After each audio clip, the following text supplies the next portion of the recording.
Subscribe to this podcast to get exclusive access to the after show Shooting the Breeze.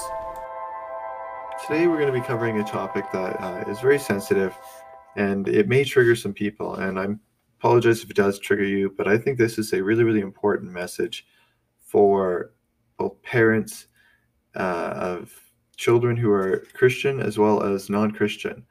It's something we really need to watch out for. It's the fact that they're really trying to sexualize our children. And society is doing this through many different ways. One is through your social media, through video platforms like YouTube and TikTok, and through just schools in general, as well as cultural uh, speeches and influencers, really. And this, what I'm going to say, really does include Christians and non-Christians. And it's the fact that a lot of times we don't raise our own children anymore. And so we make them very vulnerable and open to this. And what I mean by that is a lot of people don't pay attention to what their kids are watching. You need to know what your kids are watching. When your kids are listening to music or videos or anything like that, they should not be using headphones. You want to hear what they're listening to so you know exactly what is going into their minds. And you want to be able to control what is going into their minds, because they are including a lot of things that your children should not be listening to or subject to, covering things that you should really be talking to your children about, not having them talk to your children about it. And this especially applies with school, because that is very prevalent in school these days. You also need to watch what friends your children have. And some friends are really not good influences. And if you see that a friend is not a good influence, it's time to really limit their time with that friend or cut them off from that friend. They may get mad about it, but at the end of the day, you need to think about your children and their walk with the Lord. Are they being led down the wrong path? And today we hand our children technology, and I'm guilty of that too. Um, and oftentimes this can lead to them getting involved with things and hearing things that they don't necessarily need to hear from that source. Again, it's the parents who should be talking to the children about these things. And we see this being addressed in the bill in Florida recently that everyone's tagging "Don't Say Gay," even though the bill says nothing about being gay in it. It actually just says children grade 3 and under, you should not be talking about sexual things in a classroom setting. Now, it doesn't go far enough, actually, because it allows them to still have those private conversations with kids. They just can't keep those conversations a secret. But if the kid doesn't tell you, then you still don't know. So really, the rule should be don't talk about it with children. That is a parent's thing. That is something they should be talking to them about. When they get to sexual education, you should be going and talking to them about these things before they get the sex ed in schools, so that you can address these issues and answer questions. And just make sure you tell your children with what they're learning in sex ed, they should be coming to you with questions, not just ask them in class, but ask you about it, and but have them tell you what they're learning. Um, my own son's been going through some sex ed at school, and we were like, yeah, just tell us, if you have questions, ask us, because we want to know, and we want to be able to address that with you, not have just school do it. Um, and public schools really have been attacking Christianity in a major way. And part of that sexualization is these teachers think it's okay to talk about their family life and their personal life with these children. I don't send my children to school to learn about your personal life or your relationships. I send my children to school to learn about science, math, English, those and gym, like those kind of subjects. That's what I send my children to school for. You don't need to talk to my children about anything to do with your relationship, whether it's your wife or your husband or your partner. It doesn't matter. I don't think our children need to hear about it. If you're getting married, fine, but you don't need to have a big conversation about it. You don't need to have pictures of your family in the classroom. When I was in school, we never ever really knew about our teachers' personal lives. It just wasn't something we knew about. It wasn't something we cared about. We were just at school. So I think it's important that schools make sure that teachers are not talking about these things with children. And we need to make sure that if they are talking about it with their children, we do know about it, and we need to be taking an active interest in what our children are learning in schools, because education is a major way for the government to attack our children and sexualize them and make it so that they fit their cultural views rather than the views from the Bible, which they, in general, society very much disagrees with. So we need to stand firm in our belief and teach our children to stand firm in those beliefs and make sure that we are taking a proper interest. Disney is one company that right now we're really limiting what they watch on Disney. And if we're going to let them watch something, we watch it first, because Disney has really made that promise that they're going to start putting a lot more LGBTQ stuff into their programs. And one thing that came out, Turning Red, talks about children's periods, and that is not something that I think Disney should be addressing in any movie, especially not a movie targeted for kids, because parents who weren't paying attention would have let their kids watch that. We saw reviews on it and were able to be like, oh, our kids are not watching that movie. And I think that that is a major problem, that we have these major companies that are really targeting our children and going after our children in this way, and really they're confusing our children in terms of what is a Christian norm, and teaching them that, you're hateful if you're not okay with them being gay, or if you show that this emotion, or you want to play with this or whatever, or you feel more like you enjoy things that people normally think are girl things. Well, you must be a girl, or you must be transgender. um, we really need to watch out for that and protect our children and give them that biblical foundation to compensate for this and to protect our children against this, because this is something that is a radical left theory, and they really want to just create problems with our mindsets, and especially with the children and their mindsets, and make things normal that the Bible would view as being a huge sin, a sin that Sodom and Gomorrah was destroyed for. That's not saying that as Christians we should hate anybody who's part of the LGBTQ movement or disagrees with us. No, we still need to approach them with love and with respect. And we do need to respect them when we're around people who are gay or part of the LGBTQ.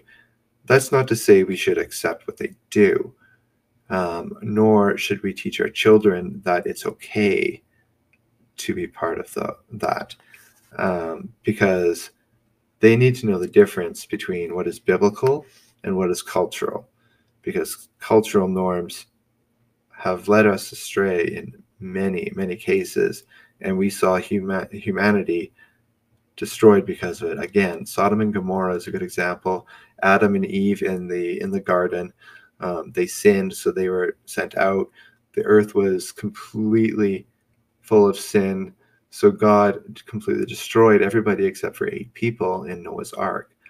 And so we see this theme going throughout, that not following the Bible and the Bible's teachings and being sexually immoral is going to lead to destruction. And that is where we're headed as a society right now, is destruction. We've gone so far away from what the Bible presents that it now has come down to a point where God is not going to tolerate it anymore. And we are going to see society go downhill, and we have been seeing it, and we've been seeing it with the power that our countries have has been going downhill. The further away from the Bible they get, the less power they're actually getting, and it's weakening us as not only a society but as a country and then as a nation, which is making us vulnerable to attacks such as communism creeping in. And that is a major problem right now, and it's something that is being taught not only to our children but also to young adults in universities. Universities are really, really bad for this stuff, and that's why I have a major problem with a lot of higher education places. I think that everybody should be sending their children to Bible school for at least 1 year, so that they have some protection against this and get some foundation in the Bible before being exposed to any of these kind of things. And I understand now you do need higher education to get a lot of jobs. I don't think you should for as many jobs as you get, like being a secretary or an office administrator. That should not be something you have to go to school for. It should just be you learn on the job. And that has become kind of a theme and a way that they've used that to really destroy our Christian foundations and beliefs.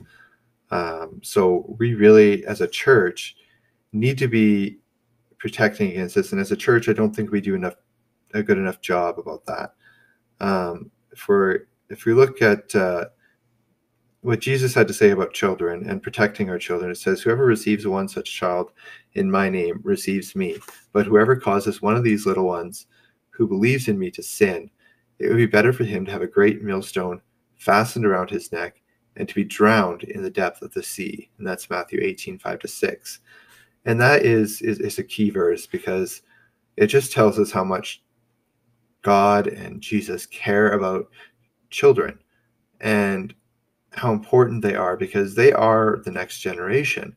And that is what society has realized. If we go after the children, we control the next generation. And that is something that, they're really looking to protect against, and what the Bible has spoken so much against. And as a church, we need to go back to that, protecting against our children against this and setting them up for success in life. Not success in like the economic way, but success in a biblical life. And Jesus again says in Matthew 19:14, "Let the little children come to me and do not hinder them, for to such belongs the kingdom of heaven." And we are deemed the children of God. And so we need to go back to, as a church, really giving our children that proper foundation, that proper belief and structure in a Christian belief and a Christian way of life. God created us to be in communion with him and fellowship with him. And part of that is to be pure. And so if they're sexualizing our children through drag competitions and beauty competitions like pageants and stuff, it really is sexualizing our children and bringing our children into places that our children should not be taken into, and directions they shouldn't be going. And Romans 1:21-25 talks about godlessness and sexuality, how they work together. So it says, "Although they knew God, they did not honor him as God or give thanks to him, but they became futile in their thinking, and their foolish hearts were darkened. Claiming to be wise, they became fools and exchanged the glory of the immoral God for images resembling mortal man and birds and animals and creeping things. Therefore God gave them up in the lust of their hearts to impurity, to dishonoring of their bodies among themselves, because they exchanged the truth about God for a lie and worshipped and served a creature rather than the Creator." And right now, that is exactly what's going on. Things are being uplifted that should not be uplifted, and it's really leading our children astray and taking them away from God and away from the Bible. Our children should be encouraged to read the Bible. The words "I'm gay" should not be go in line with "I'm Christian." Same with "I'm trans" should not go along with "I'm Christian." For those are not things that are Christian. They're directly spoken against in the Bible. So if you're listening to this and you're living a homosexual lifestyle or an LGBTQ lifestyle, and you are claiming to be Christian, you really need to look at the Bible and what it has to say on these things, because it is very, very clear. And we can again take a look at Proverbs 4:19, where it says, "The way of the wicked is like deep darkness; they do not know over what they stumble." And then again, we can look at Ephesians 1:21-22, where it talks about um, the same kind of thing, and it ties in perfectly into what social media and our own news media is targeting our children with, and society with. And Matthew 11:28-29 says, "Come unto me, all ye that labor and are heavy laden, and I will give you rest. Take my yoke upon you and learn from me, for I am meek and lowly in heart, and ye shall find rest in your souls." So he's saying, come follow him, and he will give you comfort. If you're confused about your sexuality, come to Jesus in prayer and in the Bible. Talk to a pastor about it, and really just think about the fact that the Bible is so clear on what is acceptable and what is not acceptable in terms of this kind of lifestyle. And I will leave you with 2 Timothy 3:13-15, where it says, "Evil people and impostors will go on from bad to worse, deceiving and being deceived. But as for you, continue in what you have learned and have firmly believed, knowing from whom you learned it, and how that from childhood you have been acquainted with the sacred writings, which are able to make you wise for salvation through faith in Christ Jesus." Again, that goes back to giving our children a proper foundation with which to live their lives and to know what is right and wrong. And that is taking them to the Bible and teaching them to pray, for they need to have that relationship with God just as much as we do. Well, I have just been blessed with so many people who are requesting to be on the show, and I'm impressed with how many people want to share their testimonies or what they're doing for the Lord right now. If I haven't got back to you, I promise I will get back to you. I look forward to speaking with each of you and interviewing you, and keep tuning into the show. There's lots of new people that are coming on here, and if you're considering wanting to come on the show, just shoot me an email at tpeters745@gmail.com, and I will get back to you.